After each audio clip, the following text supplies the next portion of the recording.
conditions. The park improvement plan further breaks down each park by category and defines locations, area, amenities, and recommendations for improvements the Park and Rec Committee currently suggests. And before I go further, I'd like to thank everybody on the Park Commission and Councilmember Tim Cole for all their hard work in the last year to get this all put together. Oh, hi, Candace. Implementation, strategy, and prioritization. Along with the prioritization table, the strategy of the implementation stresses the importance of not stretching funds too thinly across the system, but instead making an impact with comprehensive planned projects. This also helps reduce redundancy and makes maintenance much more manageable. Here are our short-term projects, which I believe are within 1 year. I believe, Jill, with 1 year, about 1 year. We went from, I believe, one year, 1 to 3, and then 3 to 5, and then long-term about 10 years. Notable short-term projects: park signage at the Rotary Park, which we've been working with Joe Miller and some of the Rotary people on. Housing park improvements, which would include the tennis court, ADA accessibility between the park playground and the tennis courts, and all the way back down to the ball field and the pavilion.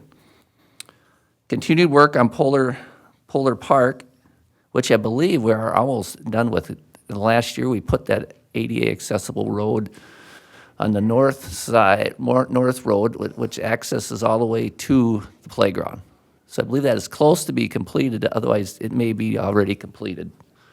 In a downtown park location and working on McKnight Park. Specifically, we're looking at something like a water park in downtown North St. Paul somewhere, and ideas have come up at the old gas station on Helen and 7th, and possibly changing that into a water park of some sort, and McKnight Park in the McKnight Park area, which I don't know if several of you have been over there, but the tennis courts are pretty well dilapidated.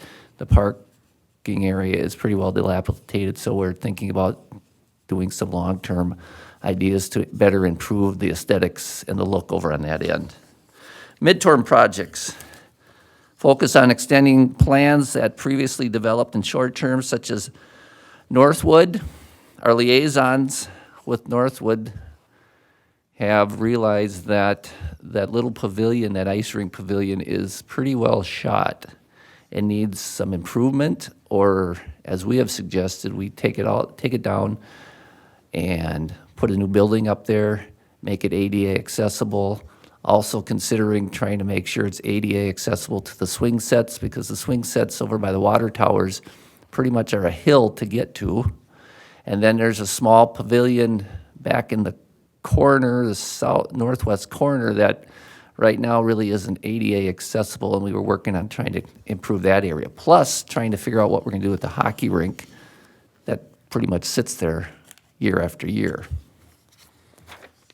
Conclusion: the Park Commission plan provides general insight into known infrastructure needs, highlights the need for making more significant investments, and improves the need for strategic investments rather than reactive improvements. And I'd like to reiterate, like what Tim said, we at the Park Commission would like to start planning some short-term, working on some of these short-term plans and getting them to you once this gets approved. Our idea is to start working on this, and then once approval comes from the city council on this plan, we can start requesting funding. So I'm going to open it up to questions. I'm curious, what makes a regional park? A regional park is usually owned by like a regional implementing agency, so it's typically like Three Rivers, those types of agencies, and they have special criteria for the types of elements that are provided. A lot of times you see them, they are a lot of like nature preserves, or they have, you know, something that is just regional, so that you get all across the metro area kind of coming in. So they do have requirements in terms of acreage as well as the types of use and programming for those. So like Southwood Nature Preserve, is that?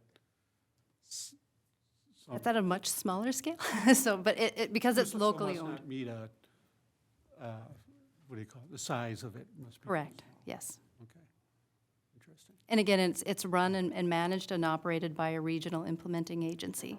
Got it.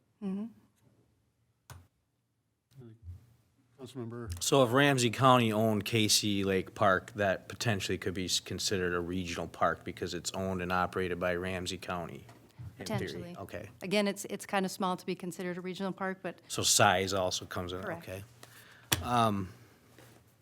I noticed that there's the Urban Ecology Center that's located behind the school district bus garage, that's included in here, but and the sign still says PCU Pond, but I know they've changed names since it's Ideal Credit Union, but that, I think on the map that's included in here, it says North St. Paul Environmental Learning Center, but it was at one point sponsored by Ideal Credit Union. Oh, the one over by Target? Yeah, so, and that's not in here, is there a reason why that one's not considered part of the park system, It or? was our understanding from discussion and, that was not part of the park system. Because I pull up the Ramsey County map, and so there's two parcels. There's one parcel that's owned by actually the Watershed District, and that's the one that's off of McKnight Road. But then, it's a pretty large parcel that basically encompasses that entire pond. It's owned by the city. And I know there's no park structures, there's no trails, but there also are no paved trails in Southwood Nature Preserve. And in that Urban Ecology Center, it's a similar thing. It's just like a swamp surrounding, I think they put wood chips down. There might be some sort of trail, but I was curious as to why that's not included in here. And the other one is. And again, that was my understanding, and maybe we have, council would address this, or the park commission, we can address this at another meeting and bring it back to you as far as putting that into the loop, because now it's not listed as one of our parks. And the reason it came up was I was soliciting support for that park for Postal Credit Union was kind of outdated. So, and an idea was doing it, so we had brought it up at one of the meetings last fall. And then we had a discussion, and there was some understanding that may or may not be on our loop anymore, on our radar. So clarification, if we could get that sometime down the road as to whether that should be in our loop again, that would be great. The Urban Ecology Center on the south side by the bus garage would be another area that's kind of sat for many, many years and it's been left forgotten. But considering all the development that's going on in that area and with the bike trails, that would probably be a good idea to start looping something in there. Our biggest objective is to start supplying some sort of park for people in the area of all this development. So we're trying to, like Northwood, even Housie, something downtown, to start giving people something else to do other than just go all the way over to Casey or Silver Lake. Thanks. Well, and then I don't know what the criteria was for, at the time, Postal Credit Union getting credit for that center, but there's a sign there, and it matches kind of the similar signage in other parks. So, I was always under the understanding that it was a part of the park system because that's how it's being advertised. There's a city sign, it says PCU. It never got updated when they changed their name, but maybe that's because the sponsorship, and I don't know what entailed the sponsorship for them to get that, if they did the annual cleanup in that area, but it'd be just nice to know, if there's a specific reason why one urban ecology center is included and the other one isn't, especially being is that the city owns that land. But I guess the county, it could be maybe the county records aren't correct, and maybe that's all just watershed, but I just pulled this up this afternoon, and it says it's owned by the city of North St. Paul, and it's a pretty large plot of land. And I know at a previous meeting, Councilmember Cole mentioned the idea of putting a sidewalk on 13th and possibly looking at doing some trail system through 13th on to 11th. Because it just seems like there's a lot of foot traffic there anyway, so it seems like residents in that area are already just utilizing it as a shortcut over to Target, or maybe they're just walking around that area, but might be something to look into. I think back in the day, before they did all the improvements, and Ron, Richie, maybe you can give us a little history on that pond, because that was, I believe, when they did Highway 36, that was expanded. And the reason why I think the park system was looking at it is because it's kind of a natural trail. People over in that neighborhood would walk around the park. And, you know, I think we even talked about putting a park bench, you know, a couple park benches there, Yes. because it's an overlook. You know, naming it as a park, I don't know if it was ever a park, but, you know, it's owned by the city, but I think naturally, we asked PCU, Ideal Credit Union, back in the day, probably 15 years ago, I think it was a 5-year naming rights, and they gave us $20,000 to have naming rights for that. And that kind of started the park fund. That was the beginning of the park fund back in the day. And that's how that started last fall, is it became my liaison park.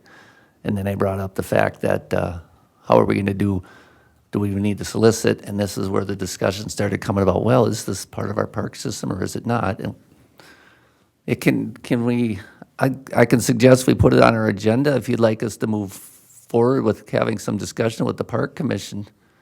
Well, I think that's something that the city would have to, Yeah, I think we need to gain clarity as to, it's my understanding, along with Lloyd's, the communication that we've had from city was that it's not a park.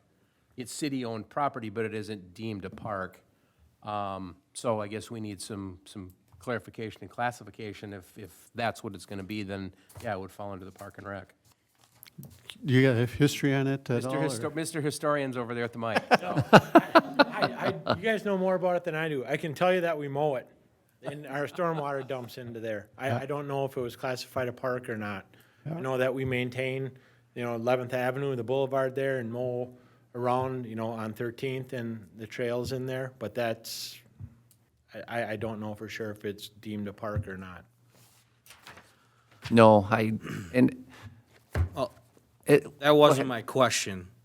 All my question was, I'm looking at the park map on page 9 of the park improvement plan. And it says 13th Avenue, North St. Paul Environmental Learning Center. I'm not proposing that we change it into a park. My question was, why is this environmental learning center not included in this plan when this urban ecology environmental learning system is on this plan? It's just, it's on the map. That's all my question was. Why is one environmental learning center listed in your plan, but the other one, according to the map, maybe it's just mislabeled, isn't? That's all. That was my question. I don't know. Okay. Don't have the answer. We can look into it from the Park and Rec standpoint and get back to send it back to the council if that's what you'd like. I think it's a city issue of, Or we just leave it at the city Labeling. issue. unless, Well, I have other questions, so I'm not trying to bog things down here. It was just a simple question of why one is listed as an environmental learning center and the other one is too, and it's not included in the plan here. And that's the nice part of the whole, getting this Park and Rec, this plan figured out is issues like this that are still floating out there for many, many years that we can clarify and move forward with. Yeah. but the Urban Ecology Center has a trail through it. It has a wood Yes. chip trail. It's got a bridge that was built years ago to go across the pond. It is a walking path, and I think it was always labeled that as a park. I believe you can bike back into there too. That tire bike, maybe. Well, But the park, but the bike trail, the gateway trail goes right to Goes the, right by it. yes. Yep. well, and Public Works knows they mow it. I used to mow it too. Maybe it's an unofficial path in that park too, because people clearly walk there enough to where maybe it's, we're not putting wood chips down, but there's enough foot traffic there where it's leaving a path. But at any rate, my only question was just, why is one environmental learning center listed in here and the other one isn't? And I guess we'll get follow-up on that. Just a general question, park usage, in particular amenities. So, you know, I'm gonna use hockey rinks as a good example. When I grew up playing hockey, there were many hockey rinks. There were several at McKnight Fields. There were multiple ones at the schools.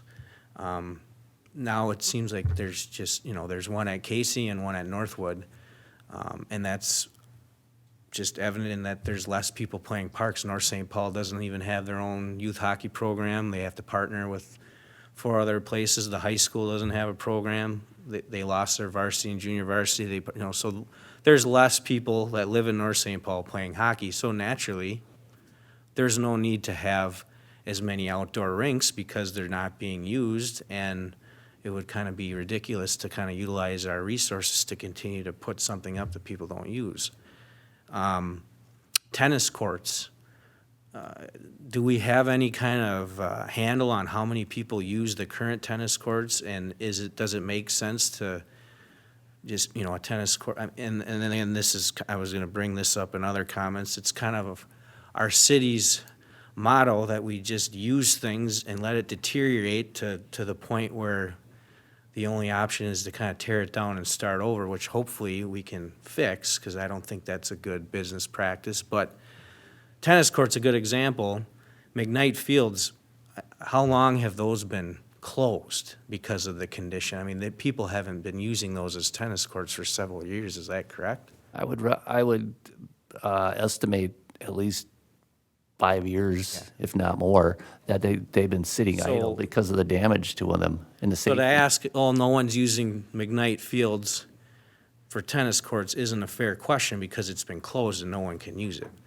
But the tennis courts that are open, I mean, do we get, I mean, I'm just curious if there's any kind of formal or informal feedback from community that, hey, we use this a lot and it's not being used, you need to fix the tennis court netting or whatever. I mean, is there any kind of reporting on the usage of these types of facilities? Other than visual, no, but when I go by the, several times a week, when I go by Silver Lake, it's full. And we've also had the request from people to specifically have it be pickleball till, I believe, 9 or 10 o'clock in the morning on weekdays in the summer. I have noticed people using it for a dog park, and hopefully they're cleaning up. But I think there may be a need even on the other end to have Housey reconstructed, because we know that one's having issues, to have pickleball over in that area. Of course, we'd have to have some community input on that because we know pickleball can be somewhat noisy and people we're having issues with it. But that is our objective that we recognize, especially things like pickleball and tennis are starting to pick up again in this community. Yeah, and I guess that's kind of, you know, my concern again with Housey is that it just has gotten to the point where no one is going to use it as a tennis court, even though it clearly obviously is. So if we're asking, well, does anyone use it as a tennis court? Well, no, because they can't. So it's not a fair question for us to be asking, well, it's a tennis court, but no one uses it, so let's just tear it out. It's probably not being used because it's unusable because we've let it deteriorate to the point that it is. So that's why I'm asking these questions, if there's any kind of monitoring it.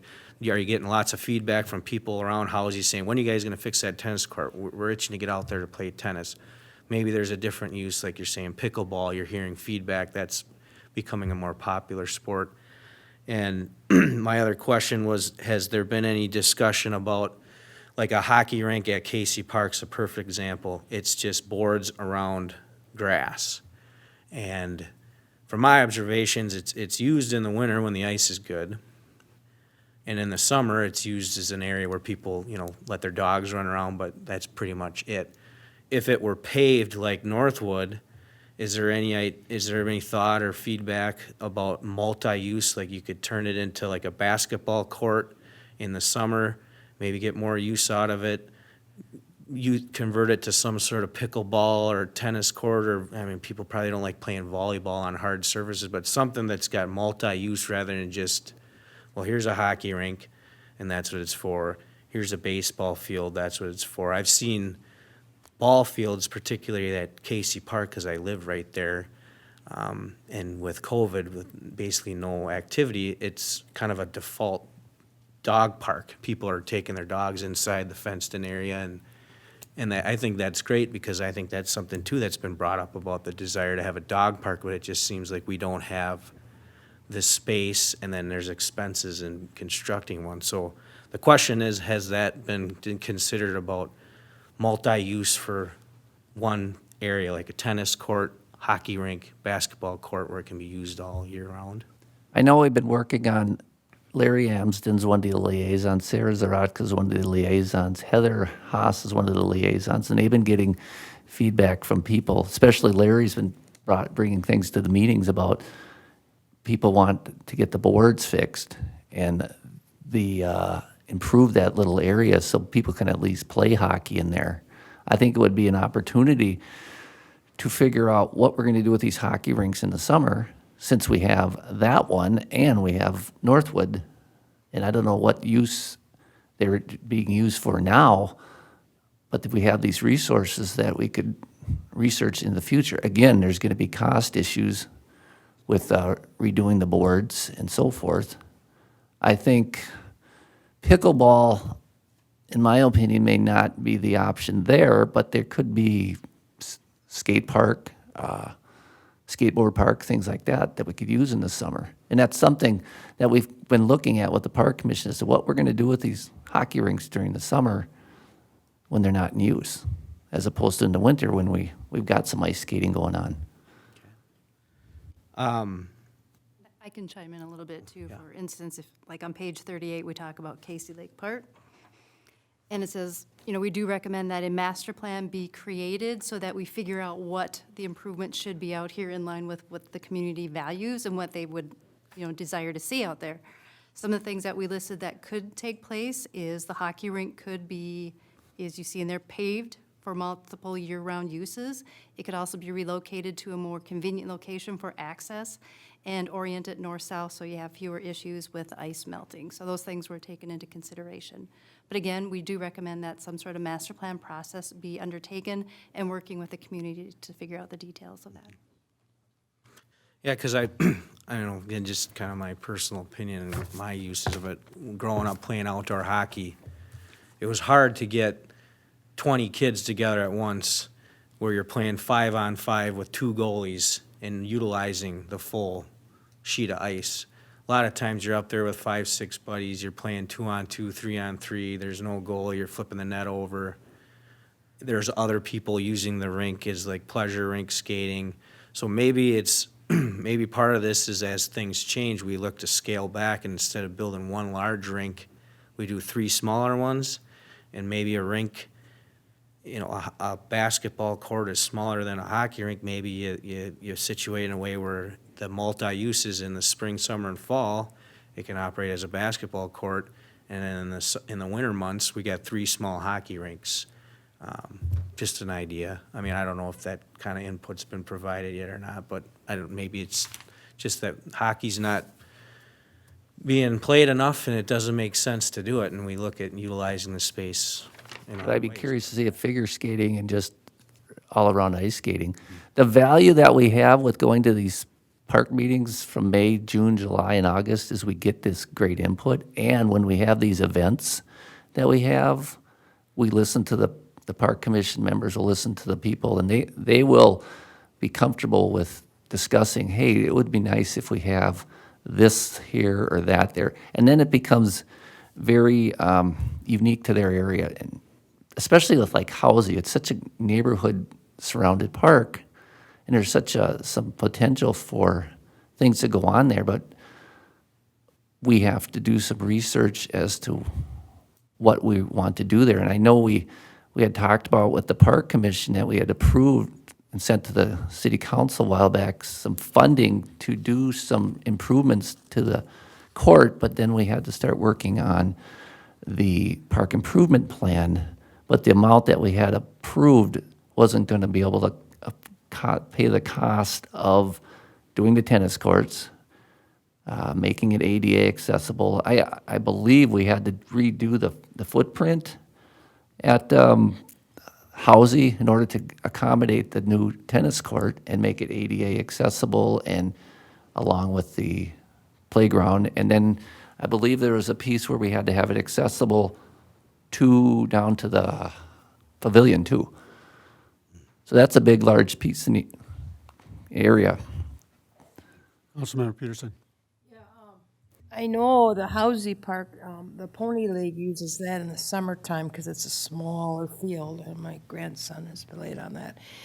And then I think a lot of people are putting ice rinks in their backyard. So I think that detects the usage too, that, I mean, not everyone's doing it, but I can probably count 5 or 6 families that I know have a nice ice rink in their backyard, so that's all I have to say. I had just a couple more Councilmember Thorson. points, sorry. I had a question here, and this, my personal opinion is that I just kind of view the parks as more of, you guys are looking at the needs of what the parks want, and then you're recommending those to the council, and then we deal with the financing. But it seems like in the past, there's a lot of discussion about costs and things at the park level, which to me is problematic, but we won't get into that. But with that being said, with that discussion of costs, are maintenance considerations ever, I mean, you talk about, well, we want to build a pickleball court and it's going to cost $75,000. But then after, is there, well, and every 5 years we need to do crack filling, and then that's usually lasts 2 to 3 years and they cost this much. Is there discussion to that level of maintenance and continual operational costs for these recommendations that the Parks Commission has when they're talking about costs? Yes, Okay. yes, long-term. And that's where, when we were doing the park improvement plan, we focused in on what we want to do, and then Jill and Candace helped us remind us about, well, you're going to have this maintenance cost and that maintenance and upkeep and so forth, and who's going to do that, and where's the money going to come from? We, with the Park Commission, understand that it's the City Council's final decision, but we look forward to starting to make some improvements to the city with some of these parks, because I think it's very important that we start moving progressively forward. Councilmember Peterson, I think you got a good point that there's ice rinks around the area, and we can revisit. We had closed Housy because there was funding issues with paying somebody to be there at certain times, and it just didn't seem to be fiscally sound to have somebody sitting there and it wasn't being used. But that was, 5, 6 years ago. Now, things change, and I'm noticing people are involved more with ice skating, and like you said, these ice rinks are coming up. Maybe we need to revisit this. Well, again, my opinion is that parks should focus on parks and recreation and make recommendations to the council, like say, hey, we desire a new park structure at Northwood Park. We've done some research, here's some options, and then we take it from there to say, okay, let's establish a budget and things like that. But I get that's traditionally not how things have worked. And that was just my question of, do we look beyond the initial just cost to build it? Do we consider the ongoing maintenance? Because, this idea of a water park has been talked about for a long time, kind of unofficially, and then you mentioned it here again tonight. I didn't specifically see anything in this document in reference to that.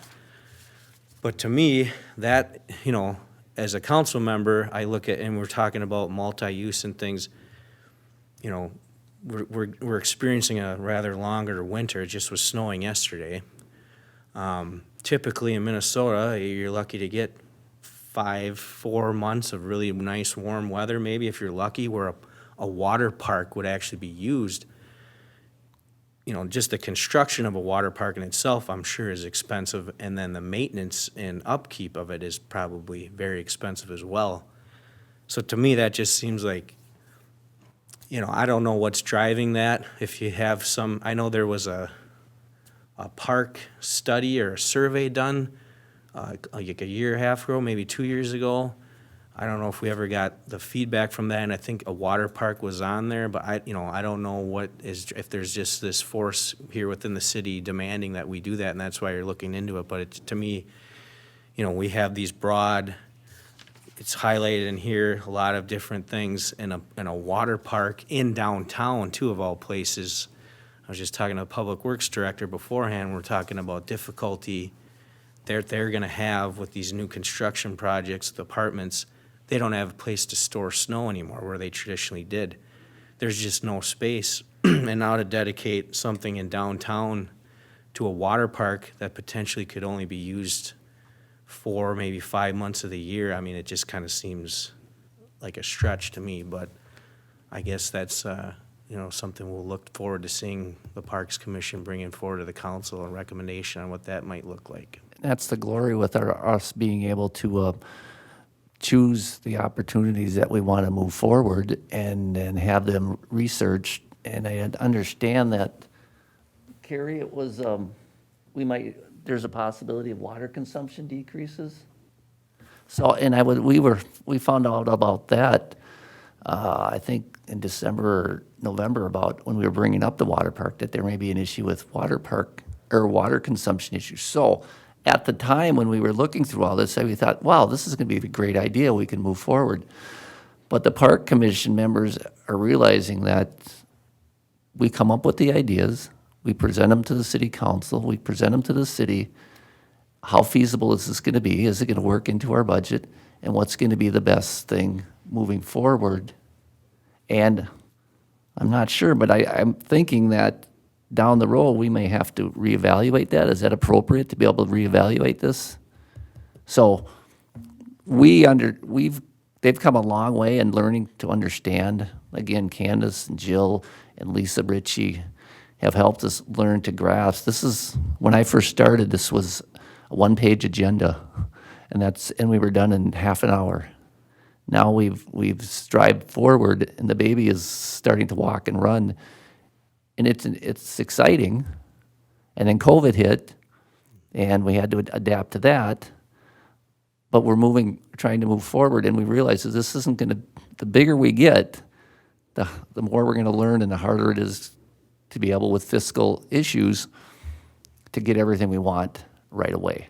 So we're just going to prioritize what we want, and that's what we've done with the Park Commission plan, and send it to the city council, send it to the resources and tell us, well, this is how much it's going to cost, and let you guys decide. And if it doesn't work, then we just move on to the next thing and try something different. That's all I have. Thank you for answering my questions. I appreciate it. I hope that helps. And I think the Park Commission too brings new ideas, brings the trends that are out there, things that, maybe worked 20 years ago, doesn't work now, and it's, there's new ideas, new types of things. Pickleball, who would have heard of pickleball 10 years ago, 5 years ago? Now it's in every neighborhood and streets, and, so it's being played different than tennis, but you can repurpose tennis courts for those, which is nice. Or when we build the tennis court down the road, we turn it into pickleball like we did with Silver Lake. Right. Turn it into pickleball and tennis. Right. Any other? I want to thank you. I think it's a very good report. Thank you. You staff and other commission, make sure that gets told to them, because I know when I was on the commission for a long time too, we were always kind of, discussing things, and then, we want all these wants. It's just, it's the fiscal. Yeah, we have to be fiscally sound. Yeah, and we're learning. Oh, the water park, isn't it going to be like a splash pad? Yeah, It's not going to be a water park. it's a bit be more like a splash pad where it raises up. So the ideas were there. I think the primary thing is a park, something downtown with all the new people living down there. And I would say, Housy Park being as close to the downtown, it's a big park over there, where I think that might be a natural pathway to Housie. If people walking their dogs downtown, will probably be walking towards Housie and using that park, kind of a downtown park for right now. Yep. We don't have a downtown park. What, may I ask the projection of timeline as far as how soon this would be, approved, so we can start working on funding? And if it's okay with the council, we want to start giving you ideas, working on which ones we want to move forward with. And once it gets approved, start requesting funding. Is that okay with the council and the mayor? Yeah, I think we get this thing approved as soon as we can. I'm surprised it's. Do we approve it? I think we do. Do we? Mr. Mayor, Okay. Oh, city manager. thank you, Mayor and council members. We were hoping to bring this to the next city council meeting, I believe on May 3rd, as a regular agenda topic to approve the park improvement plan, Okay, Can I ask the city manager a question? go ahead. of course. Is this supposed to be reviewed by the planning commission, this plan? And it already has? Okay. I don't know, it was a formal review, right? Okay. Okay, so that's been done already, okay. And what meeting did that happen at? Do we know? I don't have the exact date, but December, it was like December. November? It was, yeah, it might have been November or December, because then I believe it was the January meeting, we went through all of their notes. Okay. Because I want to say it was November, because normally the Park and Rec doesn't have a December, Mm. or was there a December meeting, Lloyd, so so the document could be prepared for the planning? It's during the holidays. We had a December meeting because the information came back from WSB, the adoptions and the changes, and we wanted to be able to review them and take a look at it. So yes, we did have a December meeting on the beautiful 65-degree day that we had that day. Okay, so that's already been, okay, I must have missed that. Usually I review the minutes of the parks, or the planning commission, but I'll go look back and look.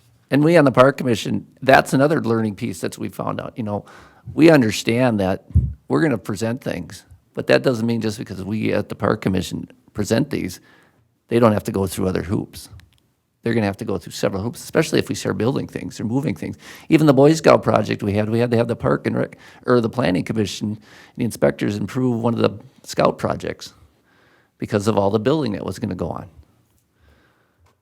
So it's a learning process, but they're doing a really good job, and I want to commend every one of them on the commission for all their hard work in the past several years. And thank you, Councilmember Cole, and again, Candace and Jill and Lisa, and everybody on the council for listening to us, and we'll move forward.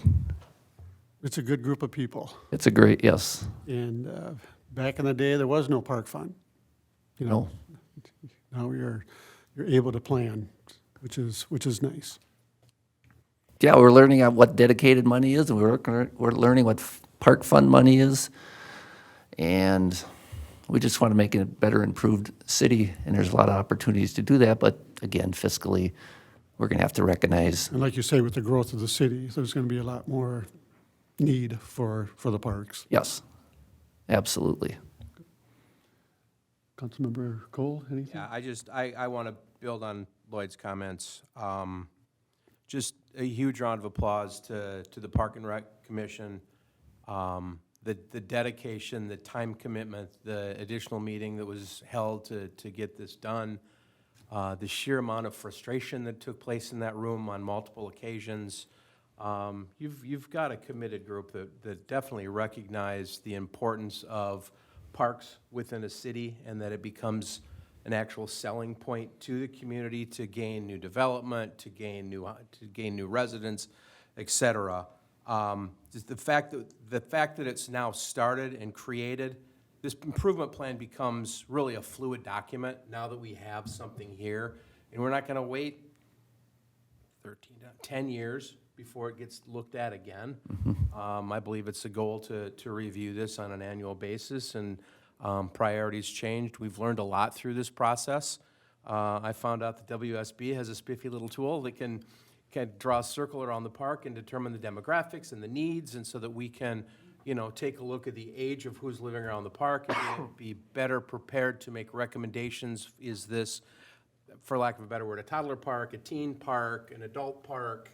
And to be able to help guide the Park and Rec to be able to make the right decisions for the right areas as well, where I think we've just kind of taken a scattered approach, and it's like, we need a playground, and let's put in a swing, let's put in a slide, and now we're able to utilize the information that's provided to be able to get that where it is. So, again, huge round of applause to Lloyd and the whole commission for getting this put together. They're an awesome group. They're an awesome group. And Councilmember Thorson, just to touch base on community input, that just dawned on me. We're getting requests from community people about, well, Casey Lake and the issues with Casey Lake and the drainage over on Margaret. And when it hits the park, they call the city about the park commission. So we've had meetings about things like that. And then we funnel it into wherever it's got to go. But people are seeing, oh, something's going on in the park. Why is the park commission doing this?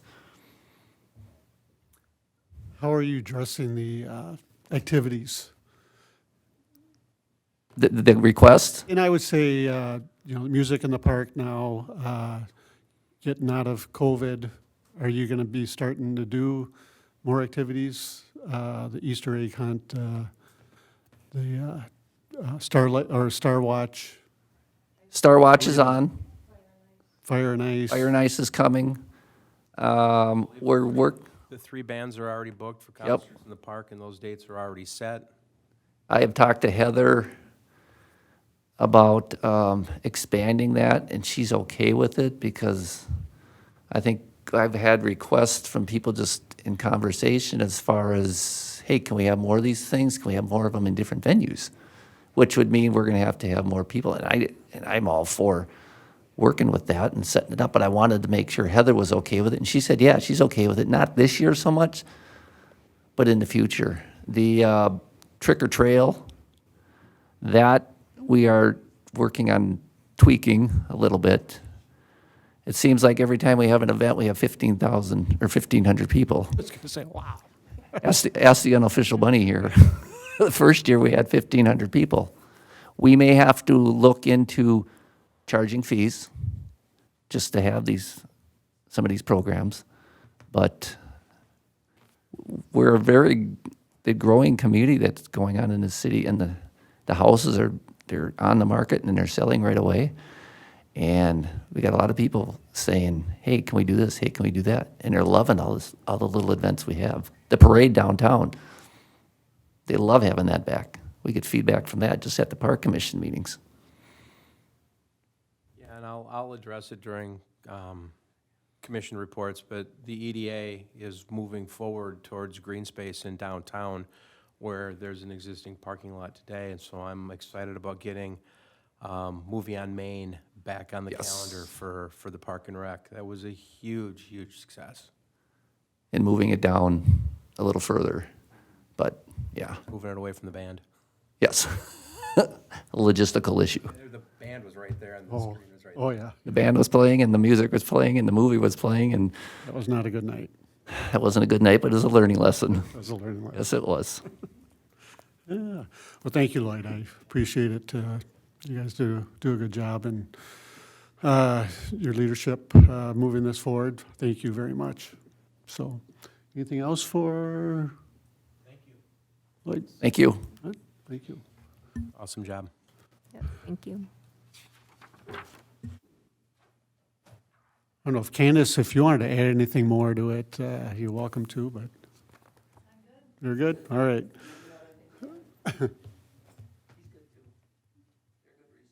Good, good. All right. Our second topic, the community center and city manager. I don't know if you want to chime in on this. Yes, thank you, Mr. Mayor and council members. So, as you know, I'm under the weather, so I'm doing this remotely so I don't spread my germs. So thanks for allowing me to do it this way. I'm going to give you some background and facts. Most of this you know far more about than I do, but just as much for people at home to hear. So the community center building was built in 1992. Originally, the city, it housed city-sponsored recreational programming. The programming, gradually got reduced year after year until it eventually halted altogether in 2013, at which point a hockey business went in there to do some programming related to hockey training and practice. And I think they did a little academic work with students that were in their programs as well. Sometime, 5 years ago or so, Kokoro Volleyball became a subtenant of the hockey arrangement. Eventually, the hockey arrangement left, and Kokoro became the primary tenant. The building houses a number of other things as well, though. Since 2005, it's been the location of a branch of Ramsey County Library. It also houses some public things. We have a major fiber optic hub at that location that Metro INET, our service provider at the city, they provide services to other cities as well. It's a major hub there and pretty significant improvements related to that. We also have an electric generator that is not attached to the building, but a lot of the controls, the wiring, a lot of the components to that generator are housed in the building. So this 30-year-old building, quite frankly, just hasn't been maintained over the years like it should have been. And there are a lot of items that could have had their lives prolonged by maintenance that now just are in need of total replacement. And the price tag is getting pretty steep. I've got some repairs in here that we're aware of in the memo, and I'll just run through them really quick. The roof, the estimate we've had is $660,000. That's for the entire facility. Tuck pointing the brick. There's some issues how the roof interfaces with the side of the building, and that's caused some damage to the mortar, I believe. And Public Works Director Richie is here too, so he can provide a lot more detail about this stuff than I could. The ephes needs repair. The ephes is like the kind of fake stucco that's on the outside of the building. So the brick was $555,000. The ephes is $140,000. The flashing around the windows, that's where a lot of the leaking. There is a lot of water intrusion there that happens either because of snow melt or during rain events. So that's coming in at the windows and flashing. That's $234,000. We put in interior repairs of $200,000. That's quite frankly, that's a guess. We pulled that out of the air. I wouldn't want you to put too much stock in that number. The rooftop HVAC, which serves the gym, is $200,500 to get the parts we need. The issue with the parts is because of supply chain issues, we really needed to order those, quite frankly, probably weeks ago, and we have not yet, I don't believe. And then there are common area boilers that provide heat to the rest of the building. We're just unsure of if there are repairs that need to be done with those. Excuse me. So when you add all this up, the things that would need to happen right away are the roof and the HVAC for the gym area. If those don't happen, I don't think we could really even get through next winter. If you remember, Public Works Director Richie was up on that roof. He can tell you how many nights, if I had to guess, a handful of nights, at 2 o'clock in the morning when he gets a call that there's problems. So he was out there a lot. And like I said, I just don't think we can get through another winter without doing those two items. So that's $1 million just to do what needs to be done to help us, as I say in the report, limp by. I'm not a fan of limping by. I'd like to have a long-term solution. To me, the long-term solution of this to do everything is more in the neighborhood of $2 million to do everything. We don't have any money identified for this. So I'm not anticipating we're going to come up with any solutions in the next 32 minutes. But I did want to talk through some of the ways we could think about using the building. So maybe I'll just halt there for a minute and see if people have questions about the needed repairs or the history before I move on to some of the options. I don't think I have any questions on history, but Councilmember Thorson? Well, I mean, I think it's an omission, but, you know, if we're talking about the history of the building, the first tenant was the school district. And they were in there, let's see, I have a copy of their lease. And I wasn't aware of that. Well, I mean, it was adopted on March 13th, or March 5th of 2013. I remember that because I was on the council at the time, and at the time, Councilmember Furlong made the motion, and I seconded it, and everyone voted to approve it. And at that time, they engaged in a 15-month lease at $2.50 a square foot. They were paying $5,416.16 a month. And then at year 2, or after the 15 months, it was bumped up to $3 a square foot, so $6,500 a month. I don't think they made it to year 2. Just to clarify, so you're talking about ISD 622? Yes, they were the first tenants in there after, well, and to go back, I think it's also important to kind of, you know, the context of the history of how we got here. It was back in 2010, 2011, there was kind of the financial crisis. We were facing some budget cuts, some serious issues, and this was, there was an internal study done. It's called the North St. Paul Community Center Economic Assessment. It was done internally by staff. The staff member that did that cited his sources. They include WSB, Tyson Group Elevator representatives, our own electric department, Burwald Company. You know, there's just, we have the report, and it's, you know, it was done internally.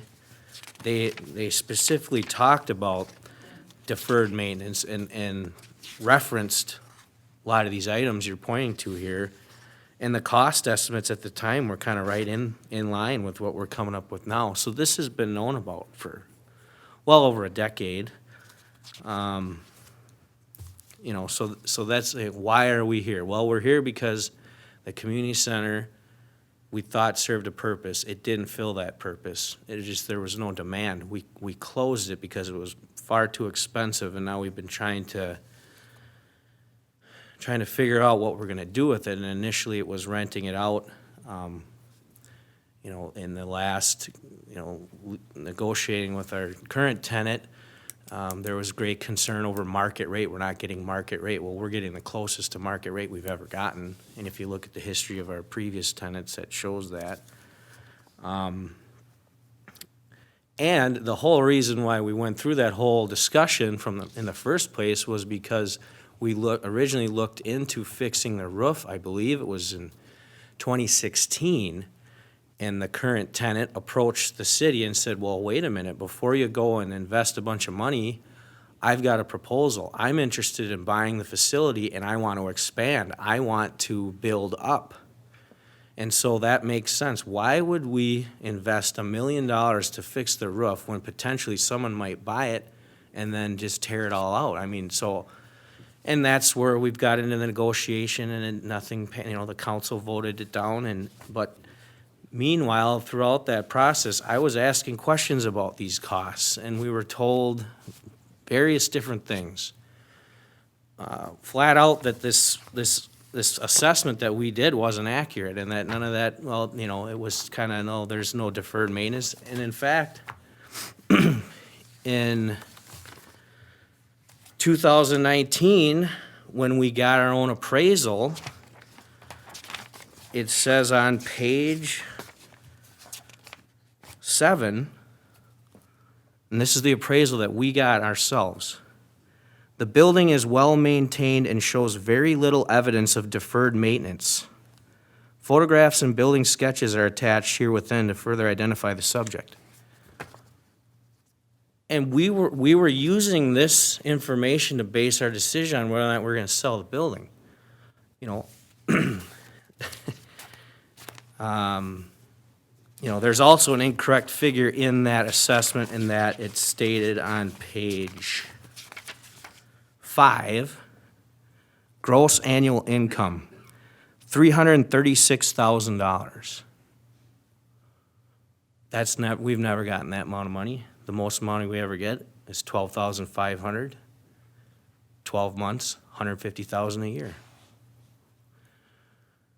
We don't collect utilities either. Ramsey County pays, well, they're supposed to pay $1 a year too. That's in their lease, 20-year lease.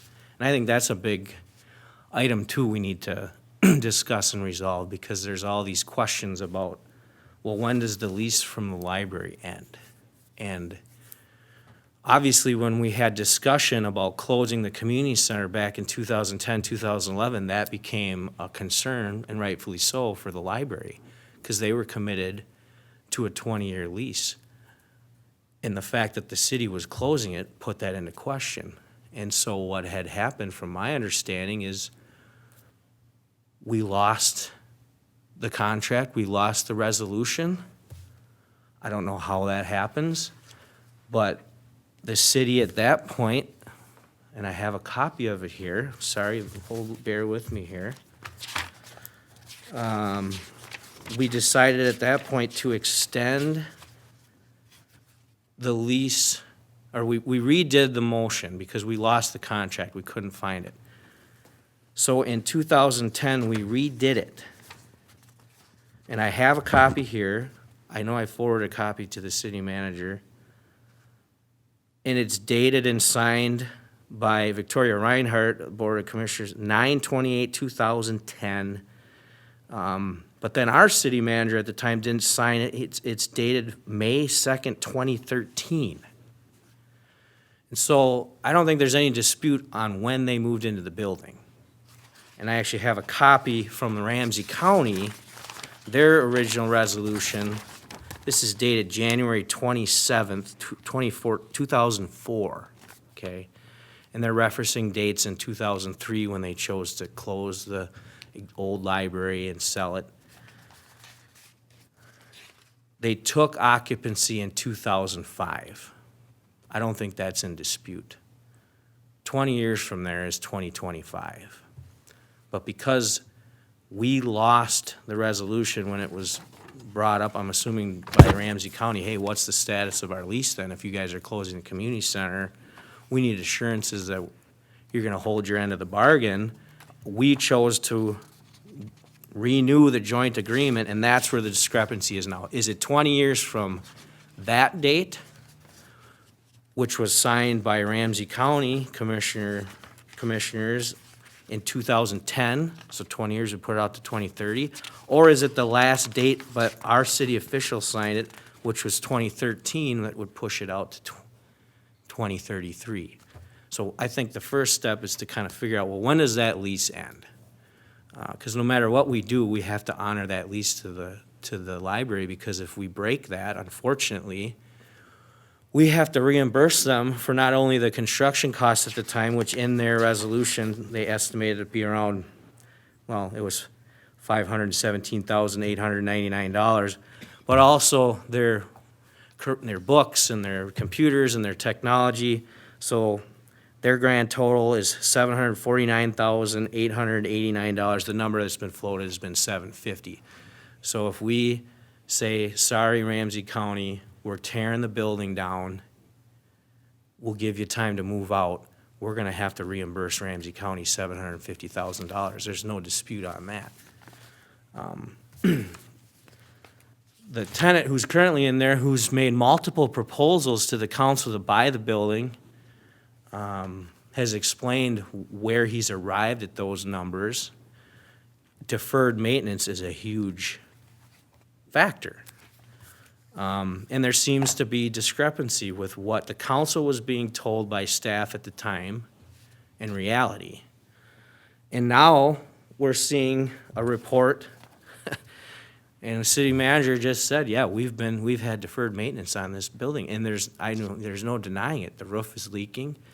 These things, you have to maintain them, and if you don't, their useful life shrinks down. If you don't change the oil in your vehicle ever, there's a good likelihood that the engine's gonna seize up.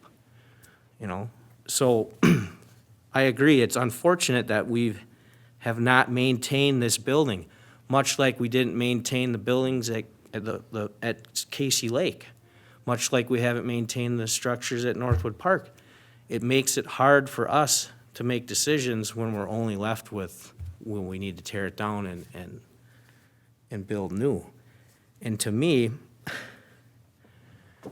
we've already made the decision to close the facility because it was underutilized. There's all sorts of fitness centers. I believe part of this study referenced that at the time in 2012. It's on page 5. At the time, 1, 2, 3, 4, 5, 6, 7, 8, 9. There's 10 different fitness centers within a 4-mile radius of the community center, the Maplewood Community Center being one of them. I know for a fact there's more than that now. These apartment buildings that are being constructed have their own private fitness facilities in them. I can see the entrance to our own private fitness facility right here in this building that only has access to public employees, police, fire, EMS, and staff. I mean, I don't know what the final membership numbers were at the community center when it closed, but I want to say it was around 60 people. I mean, what if we open that up to those 60 people? Would they be interested in coming and using this during the day? I don't know. But if that's the drive and the desire to, I'm not even going to say double down. I'm going to say go all in and say, let's invest $2 million in this facility and bring it back as a community center, a fitness center. That's just crazy to me. That's not being responsible. I know some people have said this is an asset to the city. I think it's a financial liability, because as we've just got done hearing from the Parks Commission and all their hard work in putting together this park improvement plan, this isn't something that they're saying, yeah, we need about $5,000 here. They're talking millions of dollars, and I agree, we need to continue to invest in our parks because they're so important. This, we have a clear out, and I'm a little disappointed that this isn't listed here as an option. We're told there's 3 options: repair existing, demolish, or partial building demolition. What about selling? We can still sell the building. We've had 2 offers, one for $1.5 million, the last offer, $1 million. Now, instead of being out $2 million, we're up $1 million. That's a $3 million swing. And we also haven't talked about the fact that this building has never been on the tax rolls. So if we sell it to a private entity, the building goes on the tax rolls. I pulled up a building appraisal that was, or a comparison that was used. Our, at the time, interim finance director and the city attorney, they sent up a letter. It was dated October 1st, 2021, to RT, Lutzek, Kokoro Volleyball, talking about the long-term lease and their justification for raising his rent 92% to $24,000 approximately a month, plus common area maintenance and other fees. They used a warehouse right behind, it's right across the street here, the charter school. I call it the upper atrium building, that's what it used to be called. That parcel of land, I just pulled up the property tax statement. It is, where is that? Somewhere here. Well, I'll go off of memory. They paid in 2021, $96,000 in property taxes because the value of that parcel, according to Ramsey County, is $2,750,000. Of that, $13,900 something went to the city. That's what we got. In 2022, it's been appraised at over $3 million. They're going to pay over $100,000 in property taxes. That city portion is set up to $17,000 now. So if we sell this property, not only do we not have to concern ourselves with how are we gonna fund this, and how are we gonna maintain it continuing on, the reason why it's gotten to this point, we don't have the staff, and we don't have the funds to do it. I'm sure if we did, we wouldn't be here talking about this now. But that's the reality, and I don't see that changing in any time soon. If we hire 1, 2, 3 more employees, that's still not gonna change things. We shouldn't have our public works director up on the roof, 20 below out, trying to get the furnace going. Multiple times. It's just mind-boggling to me that we're even gonna consider continuing going down this path when we have a clear out. Sell the building, use the proceeds towards our park improvement plan. And the other thing too that's missing on this, and we haven't really discussed it, but it is discussed in our assessment here, is the parking lot, okay? The parking lot in 2012 was estimated to cost between $329,700 and $753,890. And there's a little asterisk next to it. This cost range to repair the parking lot is based on different repair scenarios provided to the city from WSB in 2010. So at some point in 2010, the city had discussion about, boy, this parking lot is getting bad. We need to do something about it. Let's get a weighing range. Low end, 330,000, high end, 750,000.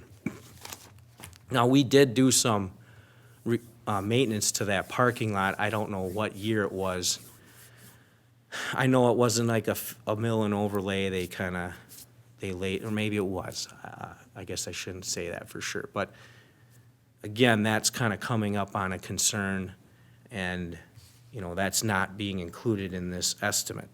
So, you know, I know I kind of jumped ahead here, and the question was, what's about the background and the facts, but I'm tying this all in because I don't think the council has had the full facts and a clear understanding of the background on this facility. I think we made a decision in haste in that we decided not to sell the building, not knowing the full picture and the path forward on, well, if we're gonna keep it, what's it gonna cost? And now we're being told we're gonna have to spend $1 million, and we need to know 2 weeks ago, because like everyone, we're facing shortages in materials and labor. Our tenant's here, and he's, you know, expressed that he's gonna be moving into another community, which is unfortunate, because also, the other thing to it, I appreciate the time here, I'm gonna wrap it up here, but the EDA made a recommendation back in 2018 or 19 that they supported the council selling this building. I was in that meeting. I didn't have time to pull up the minutes to quote it, but it happened. I asked the question, does the EDA, and at the time, the Business Association representative was also there, they all supported the decision to sell the building. They thought that's in the city's best interest. To my knowledge, they haven't gone against that. That's still the recommendation. And, you know, as far as economic development is concerned, I mean, this is the type of business that we would be hoping and praying that would come and locate here.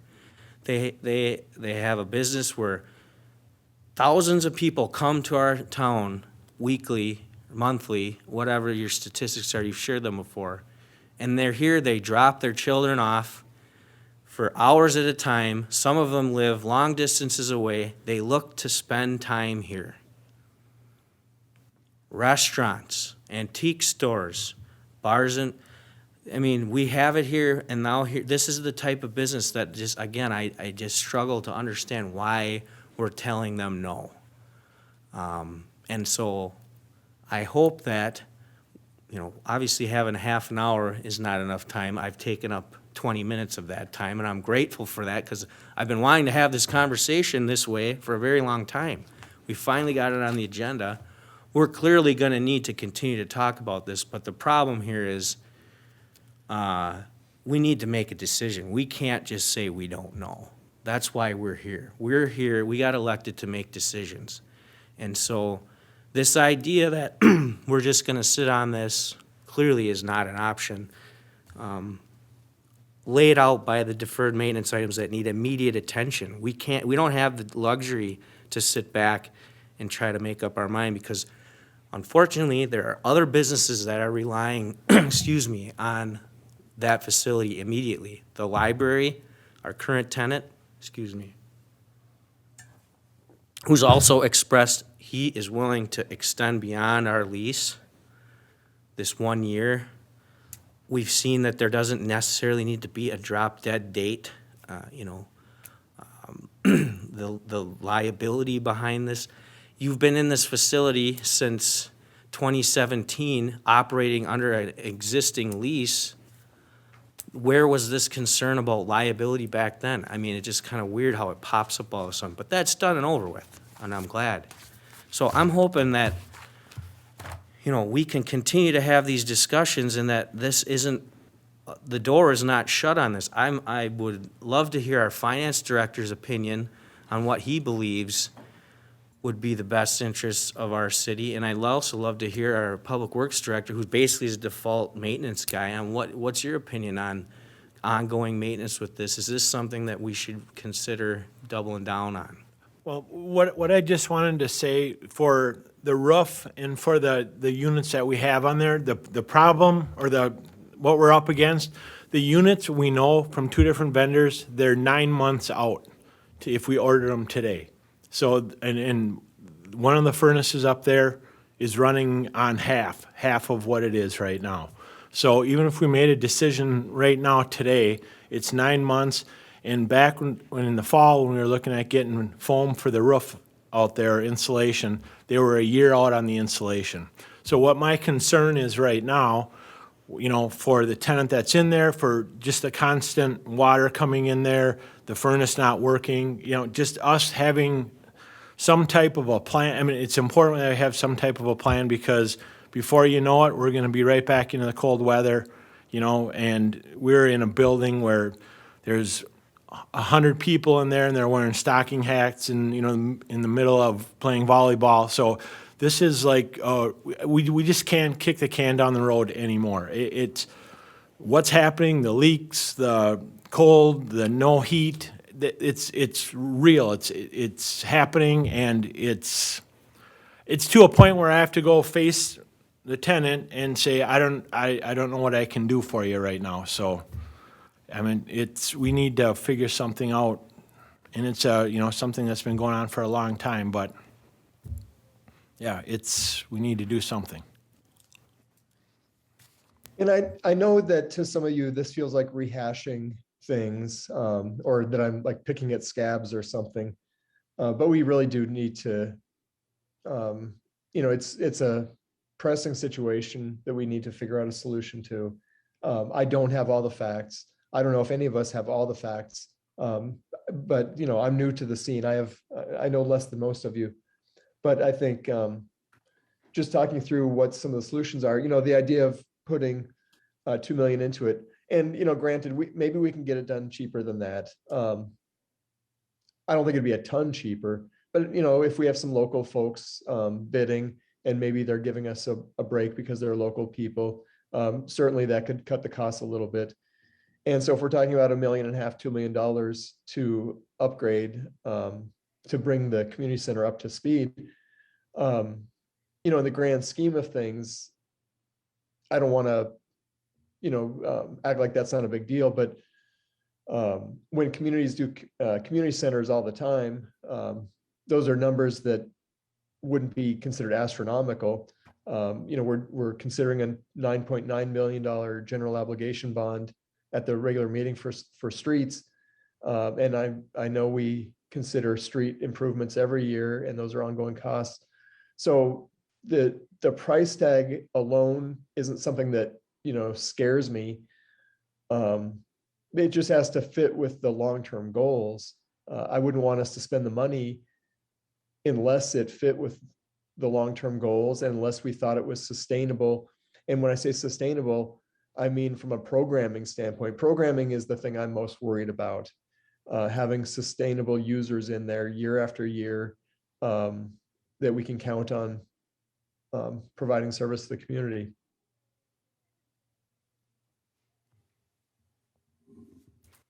Well, we got about 4 minutes. And I know this is going to be an ongoing discussion, but it sounds like, the need right now is that roof and that furnace. I mean, that's the two biggest things right now. And I think that we need to give the okay to go ahead with that, to make sure that we do have a roof and a furnace.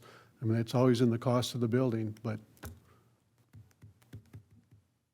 Councilmember Cole? I cannot go ahead on anything until we have an understanding of what our commitment is to the library. Since in my short tenure being on council, I asked the city manager at the time, I asked the interim city manager, and I've now asked John, I need to understand what our liability is to the library. One, it's an asset to the city, and I do not want to see it leave. Two, to Scott's point, if we sell it for $1 million, we're on the hook for $750,000 back to them. The city nets $250,000 on a $3 million building or whatever the numbers have been. If we're looking, cannot vote for anything to approve a penny until I understand what that is. That makes sense. So we did. Yeah, and I agree with that. I think that that's an issue that is as much legal as anything else, and I need to work with Soren on that. I don't know lease law the way he does, and when the lease is considered to have started, I don't know the answer to that. The question's been asked of me. I just don't know the answer. Soren and I will just have to work through it, and ultimately, it might end up being our best guess, and until something's litigated, and I hope it wouldn't come to that, but you might not know the answer for sure. I don't know if I don't want to put Soren on the spot, but if he had anything to add about the lease obligation to the library. I didn't prepare. Soren, here. he's out in the hallway. Oh, okay. One last quick comment. I'm sorry. Go ahead. Okay, and I've said this before, and I agree with Councilmember Cole that yes, we have to get that understood. And I would think the best resource would be reach out to Ramsey County and say, how do you interpret this? Do you believe your lease is till 2033? And if they say yes, well, then we clearly know where they stand.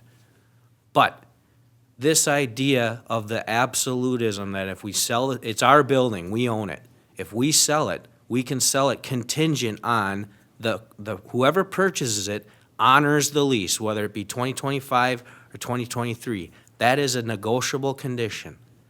So this idea that if we sell the building, the library's out, and now we add a front 750 is not necessarily a foregone conclusion. It's a negotiation stance, and the tenant who's offered has said he's open to extending that lease or honoring the lease.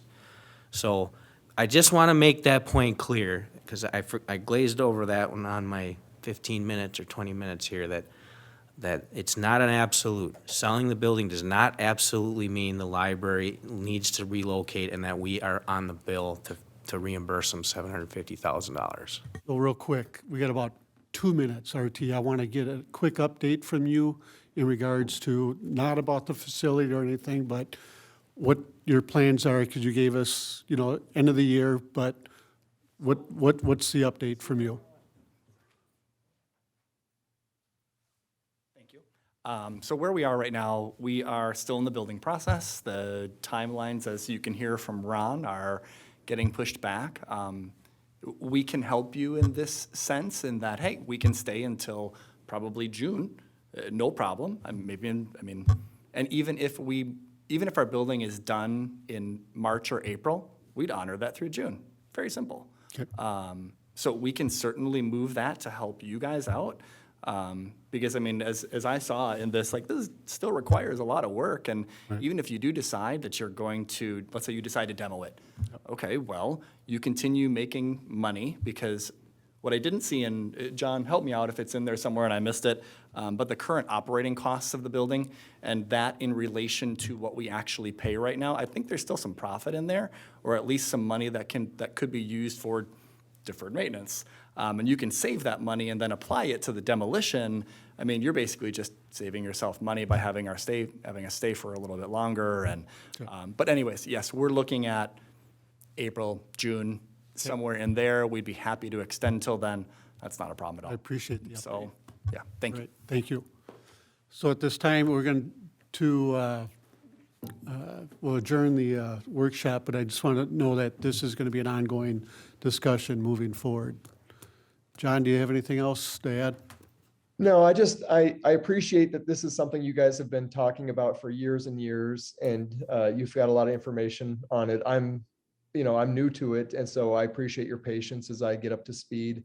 And these meetings help me do that, so thank you. Okay, good. So at this time, motion to adjourn? Moved by Councilmember Peterson. Second by Councilmember Thorson. In discussion? If not, all those in favor signify by saying aye. Aye. Opposed? Motion carries. We'll take about a 3-4 minute break.